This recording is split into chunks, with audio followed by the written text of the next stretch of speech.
It started with a knock. Not the polite kind either, the kind of knock that rattles the front door and instantly tells you whoever's on the other side has no concept of boundaries. I put down my coffee, wiped my hands on my jeans, and opened the door. 3 people stood on my porch like they owned the place. Front and center was a woman in her 50s, dressed like a politician but with the smirk of someone who never worked a day in the sun. She was flanked by 2 equally overdressed people holding clipboards and smug little grins. "Mr. Rains?" she asked sweetly, like sugar could hide the poison. "I'm Cheryl Waters, president of the Silver Hills HOA. We're here to discuss your property's transition into community land." I blinked. "What?" She smiled wider, clearly mistaking my confusion for compliance. "As per our revised neighborhood development plan, your lot is now under HOA jurisdiction. This includes the pastures, woods, and water access on the eastern edge. You've probably seen the letter." "I haven't seen a damn thing," I replied. Cheryl gave a tight laugh. "Oh dear, that's unfortunate. We sent official notice last week. You see, the community voted to expand our shared use areas, and your land was identified as ideal for outdoor recreation. Walking trails, kayak access, maybe even a dog park. It's all very exciting."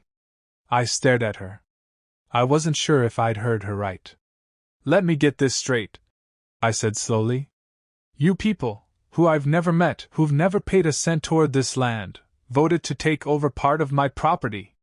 "Not take over," she corrected quickly. "Integrate. Your land has long been viewed as part of the neighborhood's charm. We're just formalizing that." I felt my jaw tighten. My grandfather had built this homestead with his bare hands. I had spent the last decade maintaining every inch of it. Now this woman was standing on my porch acting like it was hers. Cheryl reached into her folder and pulled out a paper. "We'll need you to remove any fencing, private signage, and locked gates within the next 48 hours. It's all outlined here." I didn't take the paper. Instead, I looked her dead in the eye and said, "Get off my porch." Cheryl blinked, clearly caught off guard by my bluntness. The 2 clipboard stooges shifted uncomfortably behind her, as if suddenly realizing they might not be welcome on my porch after all. "Excuse me?" she said, her tone sharpening like a knife. "Mr. Rains, this is a community matter. You can't just—" "I can do whatever the hell I want," I cut her off. "This is my land. It's been Rains' land for 3 generations, and not once has it belonged to any HOA. One of the men behind her cleared his throat and said, "Actually, under the revised map filed with the county." I stepped forward, and he shut right up. "I've never signed a thing. Not a waiver. Not a covenant. Not a consent form. And unless one of you forged my name on a legal document, that land is still mine." Cheryl's mask slipped, just for a moment. Her smile tightened into something more like a sneer. "You'll be hearing from our legal team. You can tell your legal team," I said, "that if I see anyone else walk onto my property uninvited, I'll be waiting with a double-barrel greeting." That shut them up. Cheryl gave one last glance at my door, like she was trying to burn a mental image for her lawyer, and then turned on her heel. Her entourage followed, stiff-backed and silent. I watched their little parade head down my gravel drive, wondering how many more of these HOA termites were waiting in the wings. The second they were gone, I went inside, grabbed my phone, and called someone I should have reached a long time ago. "Curtis," I said as soon as he answered. "You still in the business of burying HOAs?" "Always," came the voice on the other end. "Tell me everything." I gave him the rundown: Cheryl's uninvited visit, the so-called jurisdiction expansion, the fake letter I'd never received, and the demand that I tear down my fences. Curtis didn't interrupt once.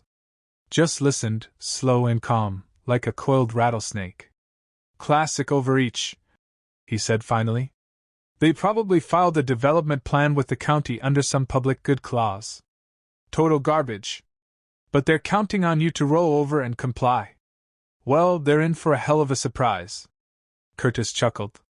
"Good. Because if you let them put one foot in the door, they'll take the whole damn house." I rubbed my forehead. So what's my move? You've got options. First, we hit back on the legal front. I'll file an injunction and request a full title review. That alone should freeze their plans. Meanwhile, he paused. You make that land unusable. I mean miserably unusable. Put up cameras. Lights. Fencing. Hell, make it look like Area 51 out there. I grinned. Already got fences. Then electrify them. I blinked. Wait, seriously? Curtis's voice dropped to a conspiratorial tone. As long as it's low voltage and within county safety codes, you're golden. Post your warning signs. Make it known, you will defend your land. The idea was insane. It was also perfect.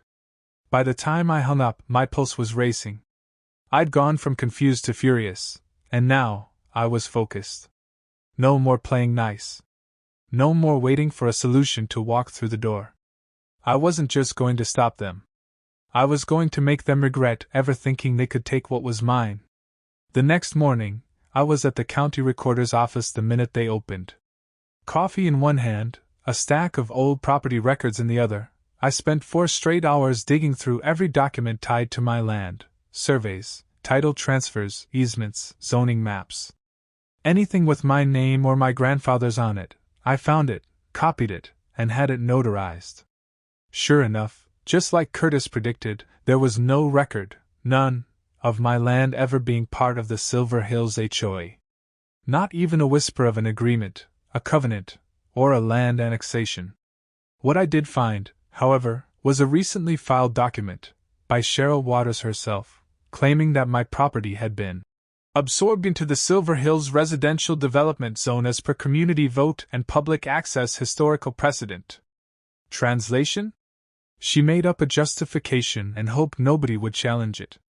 She had no authority. No deed. No claim. Just the audacity of a person who thought she could fake her way into ownership by drowning me in paperwork and HOA jargon. Too bad I'd brought a legal sledgehammer. That afternoon, I called Curtis and told him what I'd found. He laughed so hard I had to hold the phone away from my ear. She filed a unilateral land grab with the county? That's fraud and stupidity rolled into one. What now? I asked. Now we hit her back with a formal dispute notice.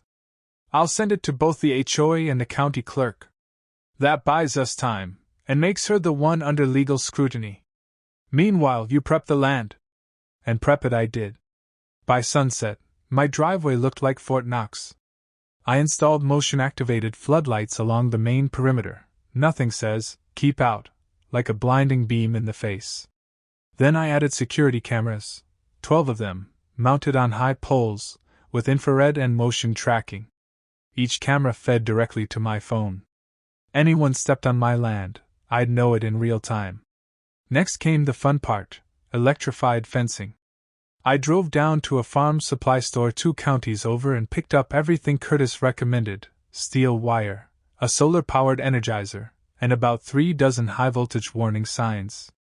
Nothing lethal, just enough juice to give anyone foolish enough to ignore the signs a good zap of reality. Installing it took me 2 full days. I worked until midnight, sometimes by headlamp, stringing wire around the entire boundary line of my property. Even the parts no one ever used. Especially the parts they assumed were open space. Then I built the centerpiece, a 10-foot wide LED sign, mounted right at the main entrance to my ranch.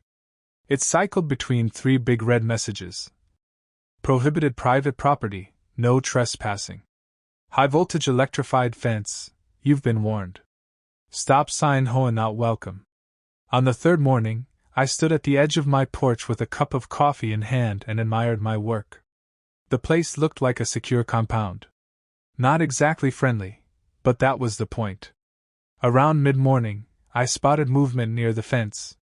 A couple of curious neighbors stood on the HOA side of the line, murmuring to each other and pointing at the signs. One of them even had the gall to step closer, until the LED sign flashed and the motion sensor spotlight snapped on. They bolted like rabbits. I grinned into my coffee. But Cheryl? She wasn't so easily scared off. That afternoon, her white SUV rolled up to my gate like it had done 100 times before. This time, though, she didn't even try to come up the driveway. She stood on the public road, just outside the property line, clipboard in hand, flanked by her two ever-present minions. "This is a clear violation of HOA code," she yelled. I casually leaned on the fence. "Not part of your HOA, remember? You can't have electrified fencing. It's dangerous." "It's legal," I said. "Fully compliant with County Ordinance 12.4b, non-lethal perimeter deterrence for rural landowners." "Want me to send you the PDF?" She ignored that. "You're escalating things, Mr. Rains." "No," I replied. "You escalated. You trespassed. You tried to steal. I'm just responding in kind." Her lips curled. "This isn't over." "Can't wait," I said, raising my mug. "Bring sunscreen next time. Or a rubber suit."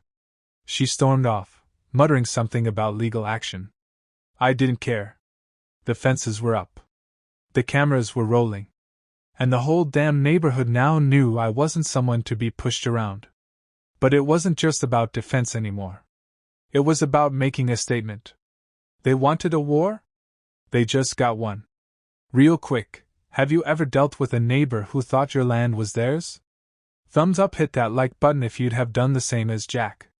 Speech balloon and comment the word zapped if you think the fence was totally deserved. The cease and desist letter showed up 2 days later. Thick envelope. Fancy embossed letterhead. Lots of legalese and empty threats. I read it once, chuckled, then handed it to Curtis, who nearly fell out of his chair laughing. "They're demanding you take down the fence?" he asked, flipping through the letter. "After they tried to annex your land without permission?" "Yep," I said.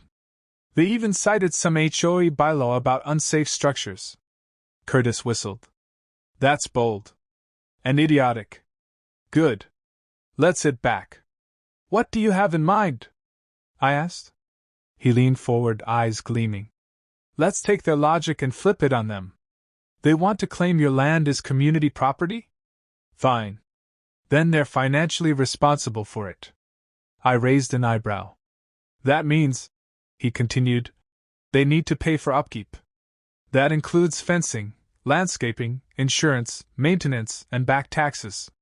If they want to claim jurisdiction, they take on all the liability." He handed me a printed draft of the counter-demand. It was beautiful. Crisp, vicious, and bulletproof. "And while we're at it," Curtis added with a grin, "let's invoice them for the last 10 years of theoretical HOA dues for your land. You know, since they claim it's been part of the association all this time." I scanned the number at the bottom of the page. $189,400.23. Plus interest. I looked up and grinned. "Send it." Curtis emailed it to both Cheryl and the HOA's general inbox before the coffee and my mug even cooled. Then we waited. And it didn't take long. The very next evening, my phone buzzed with messages from neighbors, screenshots of HOA group chats blowing up. Apparently, Cheryl hadn't mentioned to the board that she was targeting my land without unanimous approval. And now that she'd gotten them tangled in a legal dispute and a 6-figure liability? The gloves were off. The cherry on top? Curtis had attached a copy of the letter to the HOA's public bulletin board and sent one to every homeowner in the neighborhood. Cue the wildfire. By the weekend, I couldn't go into town without someone stopping me at the hardware store, the diner, or the gas station. "Hey Jack," one guy said, "is it true the HOA might have to triple our dues?" "They'd better," I said, "if they want to pay for all that community land they stole." Word spread like lightning. The same people who once nodded politely in Cheryl's direction were now turning on her like sharks in bloodied water. One woman even dropped off a peach cobbler on my porch with a handwritten note that read, "Thank you for standing up to that witch. Let us know if you need more warning signs. Love, the Carlsons, Lot 17. But Cheryl wasn't going down without a fight. The following Monday, she called for an emergency HOA board meeting, private, of course. No homeowners allowed. No minutes posted. But you can't keep secrets in a town this small. By Tuesday morning, I already knew the gist of it. Half the board was furious. A few were scared. And the rest? They just wanted out. Apparently, one of the newer members, a guy named Derek, stood up in that meeting and asked the million-dollar question. If the land was never legally part of the HOA, and we didn't vote to include it, then what the hell are we doing? Cracks were forming. Fast. Then came the best part. Curtis submitted a formal request for financial disclosure, forcing the HOA to open their books and show exactly how much money they had, and how much they need to cover my claim. The result? They were short. Way short. To meet the legal demands we filed, they would have to impose a special assessment fee on every homeowner. Thousands of dollars per house. And once that news hit the mailboxes, the entire neighborhood exploded. Quick poll. What would you have done if someone tried to steal your land? Comment below. 1. Electrified fence. 2. Legal battle only. 3. I'd have burned their rulebooks on day 1. By the end of the week, the whole neighborhood was simmering like a pot ready to boil over. People were furious. Not just about the surprise fees, but about being lied to. They had trusted Cheryl to lead the HOA with some kind of competence, or at least transparency. Instead, she dragged them into a legal war with a landowner who hadn't even been part of their neighborhood. Until now. See, in her attempt to claim my land as HOA property, Cheryl had filed a document with the county declaring my parcel as part of Silver Hills. It was her smoking gun, her claim to power. But it was also her biggest mistake. Because by putting my land into their jurisdiction, she'd made me a member. And as a member? I now had voting rights. Curtis was giddy when he explained it. They gave you a seat at the table, Jack? And now you get to flip it right over. So when the HOA finally called for an open meeting, supposedly to clarify financial concerns and address community tensions, I showed up early, took a seat in the back row, and crossed my arms. The room was packed. Folding chairs lined the community hall. Neighbors filled every row, some standing along the walls. I recognized faces, people who'd picnicked on my land a few weeks ago, now whispering angrily among themselves. At the front of the room, Cheryl stood stiffly behind a podium. Her hair was too perfect, her smile too tight. She tapped the mic. "Thank you all for coming," she began, voice artificially sweet. "As you know, the past few weeks have been challenging. There's been a lot of misinformation regarding our expansion plans and the financial obligations involved." A low murmur of disagreement ran through the room. "But I want to assure you," she continued, "that everything the board has done was in the interest of the greater community." "Lies," someone called from the middle row. All heads turned. It was Mr. Carlson, retired firefighter, no patience for BS. He stood up and jabbed a finger toward the front. "You lied to us, Cheryl. You said the land was already part of the HOA. You said it was open for use. And now we're all on the hook for your mess?" Before Cheryl could respond, another voice chimed in, Mrs. Valdez from Lot 8. "I had to pull money from my daughter's college fund to pay the special assessment," she shouted. "Are you going to reimburse me?" Cheryl's voice wavered. "Let's not resort to anger." "Anger is all we have left," someone else yelled. The room erupted. Voices layered over each other, accusations, demands, furious questions. Cheryl held up her hands, trying to calm the mob, but it was too late. The veneer of control had cracked. And that's when I stood up. The room quieted like someone hit mute. I walked down the aisle slowly, deliberately, and stopped just short of the board table. "I have a question," I said loud enough for everyone to hear. "Since my land is now part of the HOA, does that mean I get a vote?" Cheryl blinked, clearly unprepared. "Technically, yes. But this is a... I'd like to make a motion," I said. "To vote on your removal as president of the Silver Hills HOA." Gasps echoed. For a second, Cheryl looked like she might actually faint. "That's out of order," she snapped. "But Derek, The youngest board member, clearly fed up, stood from his seat and cleared his throat. Actually, it's not. If Mr. Raines is now technically a member, and we're in an open session, then he's within his rights. A moment of silence. Then he added, almost with a smirk, I second the motion. And just like that, the vote began. One by one, hands went up. First in ones and twos. Then by the dozens. Even some of Cheryl's own board allies raised their hands, slowly, hesitantly, but clearly.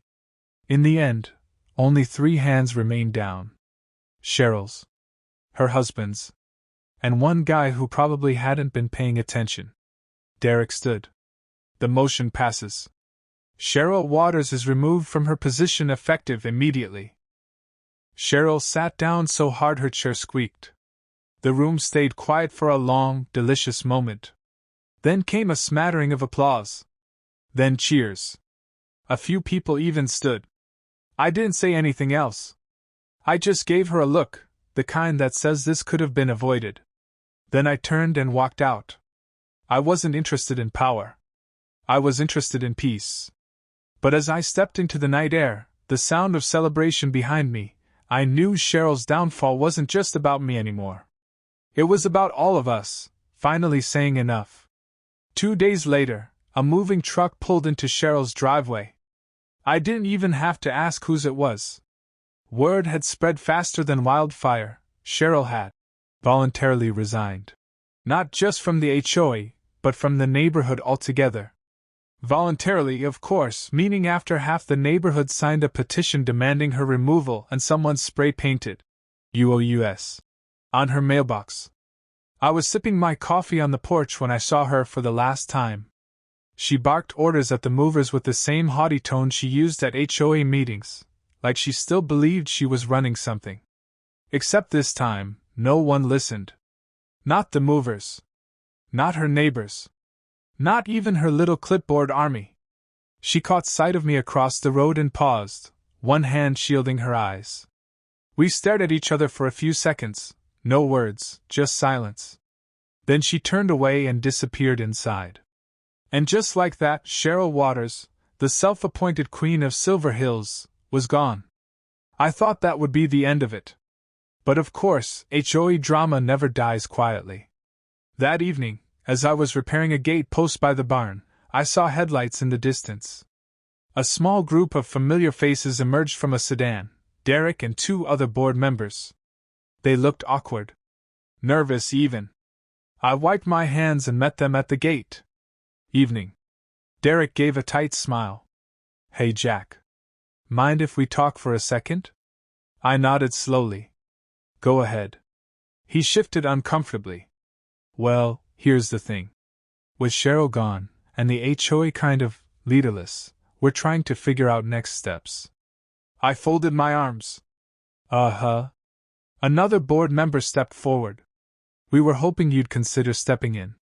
As interim president. I blinked. Then I laughed. Hard. No.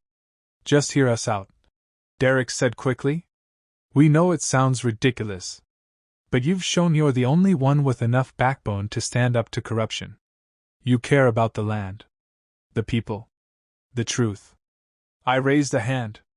Let me stop you right there. I didn't fight Cheryl because I wanted power.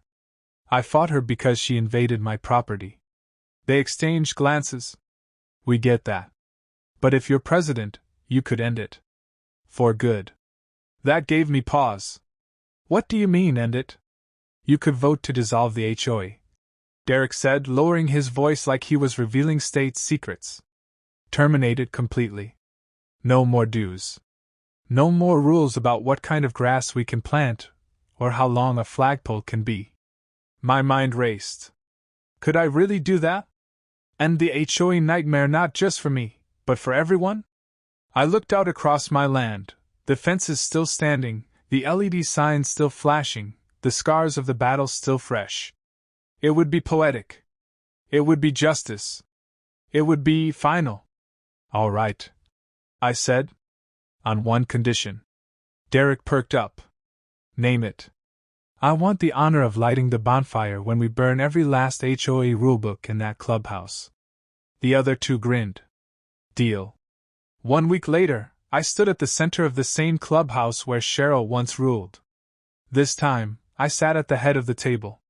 And this time, everyone in the room was smiling. The vote was quick. Unanimous.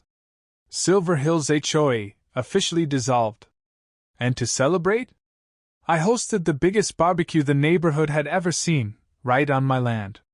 No permits. No applications.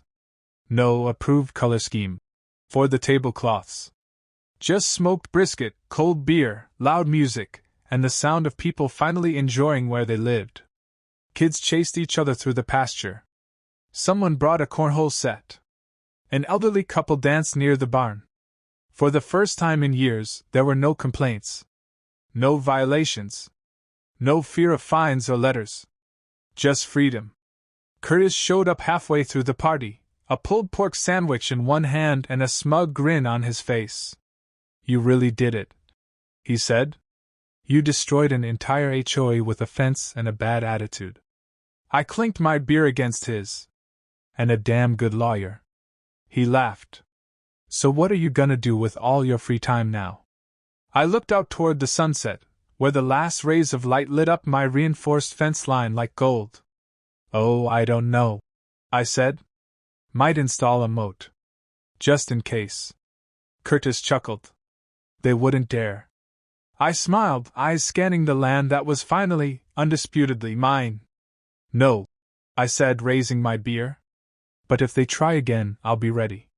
That night, after the party died down and the fire pit crackled with the last few glowing embers, I sat alone on the porch with my boots kicked up and my hat pulled low. The land stretched out quiet in front of me, peaceful, still, and mine. And I couldn't help but think about everything that had happened. The truth is, I never wanted a war. I didn't wake up one morning thinking, let's take down an HOA today. I just wanted to be left alone to live, to work the land my grandfather left me, and maybe enjoy a cold beer without worrying someone might find me for not trimming a hedge. But sometimes standing your ground means more than just holding your property line. It means drawing a line people can't cross. Cheryl thought she could wear me down, bury me in paperwork, shame me into silence. But entitlement backed by fake authority is no match for someone who knows their rights and is willing to fight for them. Because the moment you give in to people like that, they never stop. They take a little, then a little more. And before you know it, you're a guest on your own land. I wasn't about to let that happen. So if you take anything from my story, let it be this. Small Orange Diamond, know your rights. Small Orange Diamond, defend your space. Small Orange Diamond, and don't ever let someone take what's yours just because they say it's for the community. Sometimes justice comes through lawyers and paperwork. Sometimes it comes with electric fences and hand-painted warning signs. Either way, don't let anyone fence you in, not physically, not legally, and sure as hell not by intimidation. This land? It's still standing. So am I. And if they ever come for it again? Well, they'd better pack rubber boots. Speech balloon comment freedom. If you believe Jack stood up for all of us. Thumbs up if you enjoyed this revenge story. Hit like and share it with someone who needs a smile today. Bell and don't forget to subscribe. More wild HOA stories are coming your way every day. At its core, this story isn't just about one man fighting back against an overreaching HOA. It's about something much deeper. The right to stand your ground when no one else will. In today's world, it's easy to feel like your voice doesn't matter. That big organizations, self-appointed authorities, or even entitled neighbors can push you around and make decisions for you, especially if they use legal-sounding jargon or claim it's for the good of the community. But this story is a reminder that you are not powerless, especially when you know your rights and are willing to fight for them. Jack didn't have money, power, or a boardroom behind him. What he had was resolve, a deep respect for the legacy of his land, and the wisdom to seek the right kind of help. And that's often all it takes. Whether you live on 5 acres or in a city apartment, the lesson stands. Don't back down when someone tries to take what's yours, especially if they're counting on you to roll over quietly. Defend what matters. Be respectful, but be firm. And above all, remember, freedom is worth fighting for, even if it starts with offense.